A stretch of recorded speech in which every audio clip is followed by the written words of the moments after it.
তোমরা কি দেখো না উলামায়ে কেরামের উপরে বর্তমানে কত নির্যাতন করেছে? আওয়ামী ফ্যাসিস্ট সরকার হাসিনা থাকতে উলামায়ে কেরামের উপরে নির্যাতন করেছে, কারাবন্দী করেছে, জেলের 14 শিকের মধ্যে রেখেছে।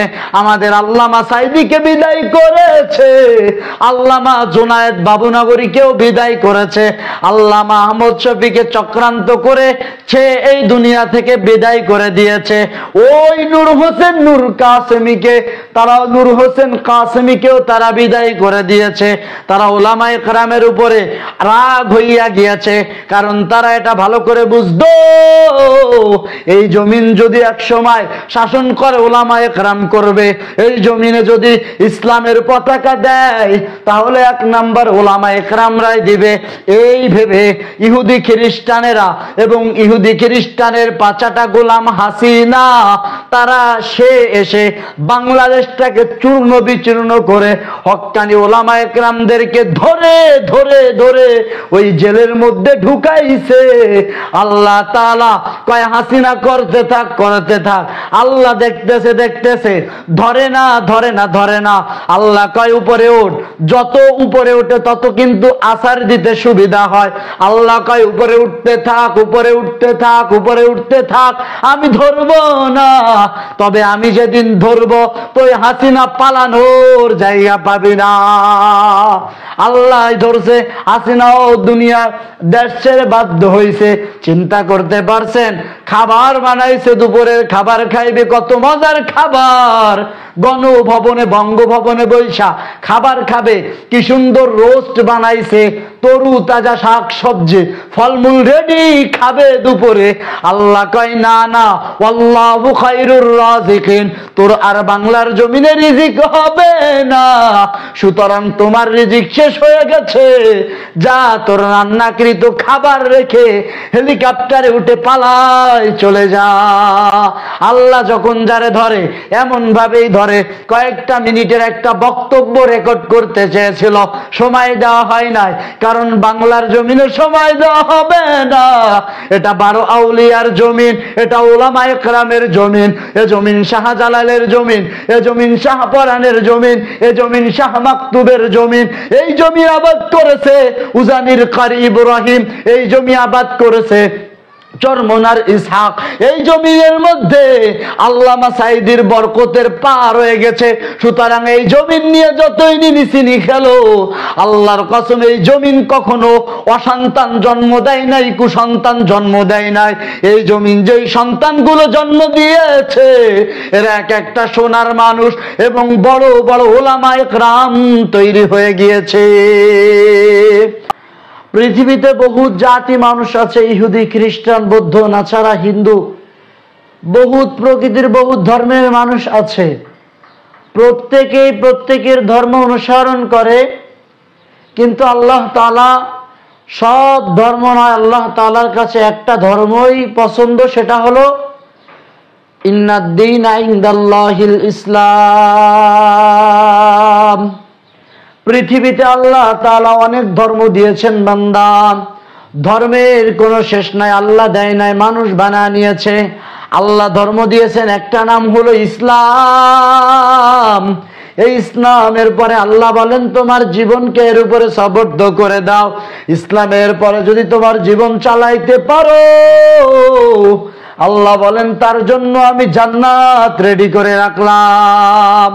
ইসলামের উপরে জীবন চালানোর জন্য আল্লাহ তাআলা নবী আদম থেকে শুরু করে আমাদের পয়গম্বর পর্যন্ত লক্ষ লক্ষ লক্ষ লক্ষ পয়গম্বর দুনিয়াতে পাঠাইছে। নবুয়তের দরওয়াজায় আখিরি জামানার পয়গম্বর এসে তালা লাগাইয়া বিদায় হয়ে চলে গেছে। এখন আপনার আমার পয়গম্বর তো বিদায়, তাহলে এই মদিনার নবীর রেখে যাওয়া এই আমানত, আমার আল্লাহর দেওয়া এই দিন কে প্রচার এবং প্রসার করবে?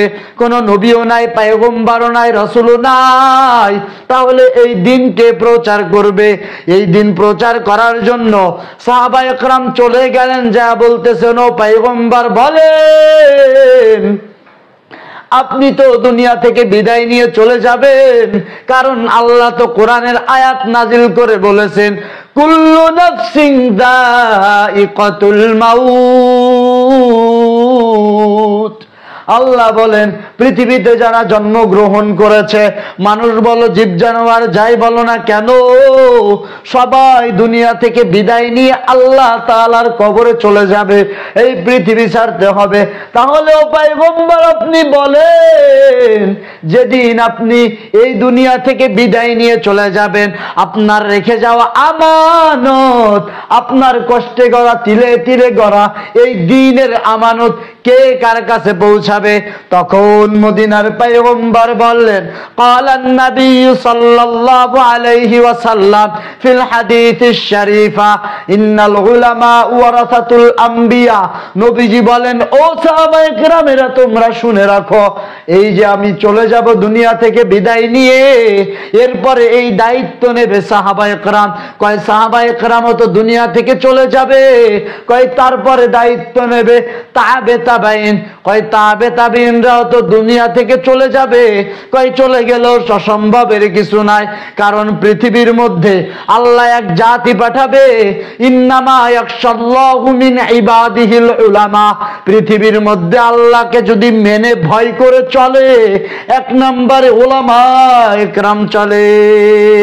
আল মেরাহার গজনায়াবি तानादारी शश्के साल हर से कूता फाम कामिल जमिए खातिर कुल्लु हाल। উলামায়ে কেরাম আসবে, তারা আমার দ্বীনের প্রচার করবে।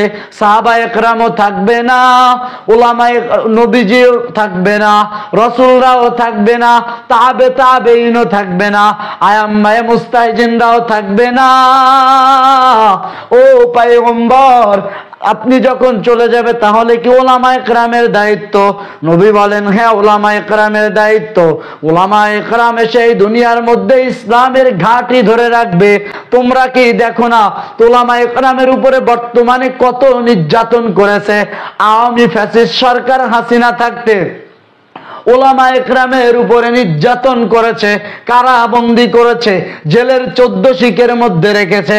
আমাদের আল্লামা সাইদিকে বিদায় করেছে, আল্লামা জুনায়েদ বাবুনগরীকেও বিদায় করেছে, আল্লামা আহমদ শফীকে চক্রান্ত করে সে এই দুনিয়া থেকে বিদায় করে দিয়েছে। ওই নূর হোসেন নূর কাসেমীকে, তারা নূর হোসেন কাসেমীকেও তারা বিদায় করে দিয়েছে। তারা উলামায়ে কেরামের উপরে রাগ হইয়া গিয়েছে, কারণ তারা এটা ভালো করে বুঝতো, এই জমিন যদি এক সময় শাসন করে উলামায়ে কেরাম করবে, এই জমিনে যদি ইসলামের পতাকা দেয় তাহলে এক নাম্বার উলামায়ে কেরামরাই দিবে। এই ভেবে ইহুদি খ্রিস্টানেরা এবং ইহুদি খ্রিস্টানের পাচাটা গোলাম হাসিনা, তারা সে এসে বাংলাদেশটাকে চূর্ণ বিচূর্ণ করে হক্কানি উলামায়ে কেরামদেরকে ধরে ধরে ধরে ওই জেলের মধ্যে ঢুকাইছে। আল্লাহ তাআলা কয় হাসিনা করতে থাক করতে থাক, আল্লাহ দেখতেছে দেখতেছে, ধরে না ধরে না ধরে না। আল্লাহ কয় উপরে ওঠ, যত উপরে ওঠে তত কিন্তু আসার দিতে সুবিধা হয়। আল্লাহ কয় উপরে উঠতে থাক উপরে উঠতে থাক উপরে উঠতে থাক, আমি ধরবো না, তবে আমি যেদিন ধরবো তুই হাসিনা পালানোর জায়গা পাবি না। আল্লাহ ধরছে, হাসিনাও দুনিয়া দেশ ছেড়ে বাধ্য হয়েছে। চিন্তা করতে পারছেন, খাবার বানাইছে, দুপুরের খাবার খাইবে, কত মজার খাবার, গণভবনে বঙ্গভবনে বৈশা খাবার খাবে, কি সুন্দর রোস্ট বানাইছে, তরু তাজা শাক সবজি ফলমূল রেডি, খাবে দুপুরে। আল্লাহ কয় না না, আল্লাহু খায়রুর রাযিকিন, তোর আর বাংলার জমিনে রিজিক হবে না, সুতরাং তোমার রিজিক শেষ হয়ে গেছে, যা তোর রান্নাকৃত খাবার রেখে হেলিকপ্টারে উঠে পালাই চলে যা। আল্লাহ যখন যারে ধরে এমন ভাবেই ধরে। কয়েকটা মিনিটের একটা বক্তব্য রেকর্ড করতে চেয়েছিল, সময় দেওয়া হয় নাই, কারণ বাংলার জমিনে সময় দেওয়া হবে না। এটা 12 আউলিয়ার জমিন, এটা উলামায়ে কেরামের জমিন, এ জমিন শাহজালালের জমিন, এ জমিন শাহপরানের জমিন, এ জমিন শাহ মাকতুবের জমিন।